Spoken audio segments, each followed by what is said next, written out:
Bonjour et bienvenue dans le 5e jour du Lexandrescal. Aujourd'hui on voit le mot phénomène qui se dit stierna.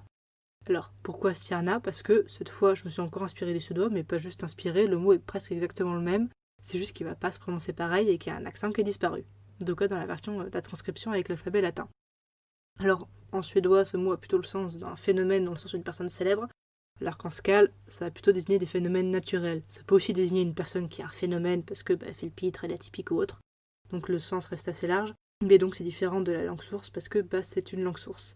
Et pourquoi le suédois? Parce qu'on s'inspire très souvent du suédois, qui est une langue qui intéresse plusieurs des personnes qui développent le scal, et donc qui sert souvent de référence. À titre personnel, avant j'utilisais Decovia, qui est un dictionnaire en ligne qui, quand on cherchait un mot, donnait la traduction dans énormément de langues différentes, en arabe, en armédien, en finnois, en basque, en norvégien, vraiment autant de langues qu'il pouvait. Mais là, ce site il a fermé, c'est vraiment dommage parce que je l'utilisais beaucoup. Et d'ailleurs, je n'étais pas le seul à l'utiliser.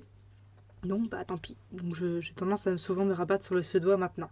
Même si on compte beaucoup plus de sources différentes en termes de langues déjà existantes et même des mots qui sont tirés du français, vous allez le voir dans la phrase exemple. Et donc, la phrase exemple, c'est quel est cet étrange phénomène? Ou quel est ce phénomène étrange si vous préférez? En ce cas, ça se dira donc Nigde sardut zarbak tierna.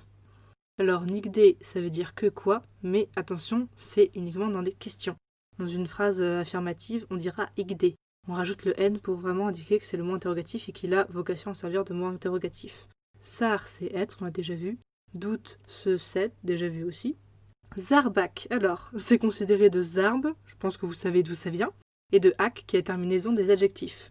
Et stierna, donc phénomène.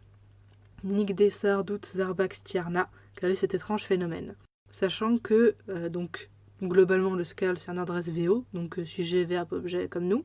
Mais zarbak et stierna, par contre, ça pourrait s'échanger. Ça fait pas plus bizarre que ça, même si généralement on a quand même une règle sur ce qui est la norme, mais surtout dans une phrase comme ça qui est assez simple, c'est pas très grave d'échanger. Et c'est tout pour aujourd'hui. Donc encore une fois, si vous avez des questions, des remarques sur le format ou des suggestions de mots à traduire, n'hésitez pas. Et sinon, je vous dis à demain. Bonne soirée et au revoir.